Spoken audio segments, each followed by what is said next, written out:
মানুষ মরে যায় কিন্তু সাথে কিছুই নিতে পারে না, কিন্তু দুনিয়ায় থেকে রেখে যায় তার আমলনামা, তার ভালো মন্দর গুণাবলী। যাই হোক, আজকে নতুন একটা জিনিস আপনাদের দেখানোর চেষ্টা করতেছি। এটা অবশ্য নতুন না, এটা বাংলাদেশের একদমই পুরাতন। বাংলাদেশ কি সারা বিশ্বে এটা পুরাতন। আমাদের সম্মানিত বিচারপতি শামসুল হুদা মানিক মিয়া, অর্থাৎ সুপ্রিম কোর্টের মানিক মিয়া মারা গেছে। তার অনলাইনে কি কমেন্টগুলো পড়ছে সেগুলো একটু দেখানোর চেষ্টা করতেছি, তাও স্ক্রিনটাকে লক্ষ্য করুন। প্রবাদে আছে, এমন জীবন তুমি করিও গঠন, মরিলে হাসিবে তুমি কাঁদিবে ভুবন। যাই হোক, আজকে একটা বাস্তবতা আমি একটু দেখানোর চেষ্টা করতেছি আপনাদের, যে আমাদের সম্মানিত এক হাইকোর্ট অর্থাৎ সুপ্রিম কোর্টের বিচারপতি শামসুল হুদা মানিক মিয়া, যার জন্মভূমি গোপালগঞ্জ, ওনার বাসা হচ্ছে লগেন গোপালগঞ্জ কোট মসজিদ রোড দিয়ে ব্যাংপাড়া চাঁদমারি রোডে ব্যাংপাড়া। যাই হোক, উনি মারা গেছে। ওনার একটু দেখবো যে ওনার কমেন্টে কী ধরনের কমেন্ট আসছে, ওনার কমেন্টটা আমরা একটু লক্ষ্য করবো। যাই হোক, RTV-তে একটাই যে বিচারপতি মানিক মিয়া মারা গেছে, RTV-র সংবাদ। গতকাল ওনার জানার চেষ্টা করতেছি যে কমেন্টগুলো কি আসছে। যাই হোক, এই যে আমরা কমেন্টে প্রবেশ করি, কয়েকটা বেশি কমেন্ট তো দেখতে পারবো না, যেহেতু এটা RTV একটা শীর্ষ বড় সংবাদ, এটা দেখতে পারবো না, যার কারণে একটু সংক্ষিপ্ত দেখার চেষ্টা করতেছি।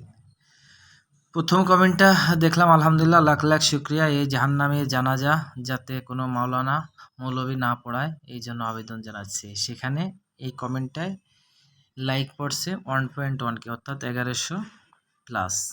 পরবর্তী ইন্নালিল্লাহি ওয়া ইন্না ইলাইহি রাজিউন, আল্লাহ পাক ওনাকে যেন দোজখে সর্বোচ্চ শাস্তি দান করেন, আমিন। সেখানে অবশ্য 895টা লাইক পড়ছে। আল্লাহ গো তারে জাহান্নামের উচ্চ মাকাম দান করুন, বহুত চালাইছে কোরআনের পাখিটারে। হ্যাঁ, যাই হোক, সবগুলোই কমেন্টে আমি দেখতেছি, এই শুধু মানে তার কৃতকর্মের ফল নাকি বিফল, সুফল নাকি বিফল, এগুলো দেখতেছি। এই জন্য আমি বলবো, দেখেন, যে বিচারপতি মানিক মিয়াকে জানাজা যেন কোনো মৌলবি না পড়ায়, সেজন্য প্রত্যেক সজাগ থাকা প্রয়োজন। যাই হোক, উনি ঢাকায় মারা গেছে। ওনার দেহ শেষে গতকাল ওনার নিজ জেলায় নিয়ে আসছে, গোপালগঞ্জ।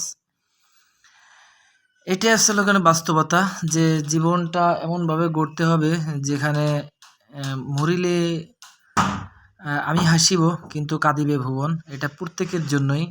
আমরা যার যার জায়গা থেকে একটু চেষ্টা করব। অবশ্যই ভালো কমেন্টও আছে, সবই যে খারাপ বিষয়টা সেরকম না, দু একটা ভালো কমেন্টও আছে।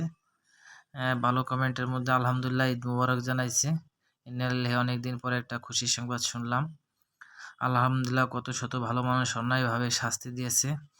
আসলে এই বিচারিক জায়গাটা আসলে বিশাল মহৎ একটা জায়গা, যা স্বয়ং একমাত্র আল্লাহ করে থাকবে। আমাদের শেষ বিদায়ের একদম হাসরের ময়দানে স্বয়ং আল্লাহ করবে, এবং দুনিয়ায় করবে আল্লাহর বান্দা যারা আছি আমরা, যারা যে অবস্থায় যেখানে যে দায়িত্ব আছে সেই জায়গা থেকে তার সে বিচারিক যে দায়িত্বটা পায় সেই দায়িত্বের কাজটা সে করবে। কিন্তু এই বিচারিক দায়িত্বটা কোন জায়গা পৌঁছায় একটু কল্পনা করতে পারেন? যে আপনার একটু স্বজন প্রীতি, একটু রাজনৈতিক প্রীতি, এইগুলোর জন্য জীবনটাকে আজ কিভাবে দেখে। যাই হোক, ইন্নালিল্লাহি ওয়া ইন্না ইলাইহি রাজিউন, এরকমও আসছে। আলহামদুলিল্লাহ, আল্লাহর কাছে লাখো কোটি শুকরিয়া। এমনও আসছে ইন্নালিল্লাহি ওয়া ইন্না ইলাইহি রাজিউন। আলহামদুলিল্লাহ, অনেক খুশি হয়েছি। আল্লাহ ওনার জীবনের সকল গুনাহ মাফ করে দিক। আলহামদুলিল্লাহ। যাই হোক, ভালো কমেন্টও আছে। আলহামদুলিল্লাহ, মাওলানা সাইদি হুজুর জিন্দাবাদ। হ্যাঁ, বিশেষ করে শুকরিয়া যারা জানাইছে, মানে শুকরিয়া বলতে কি, মৃত ব্যক্তি কৃতিত্বর জন্য যে দোয়া পড়ছে, সেই দোয়ায় অবশ্য লাইক পড়ে নাই।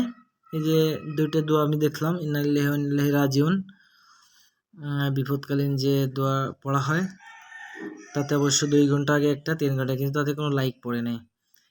কিন্তু যারা মানে তাকে তিরস্কার করছে, তাকে ঘৃণা দিচ্ছে, সেখানে অ্যাভেলেবেল লাইক ছিল। এই জন্য বলি যে আসলে বেঁচে থাকার থেকে দুনিয়ায় মরার পরেও বেঁচে রাখাটাই আছে সবচেয়ে বড়। কেউ ঘৃণার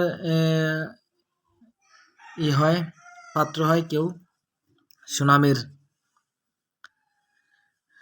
প্রশংসায় বশীভূত হয়, এটাই।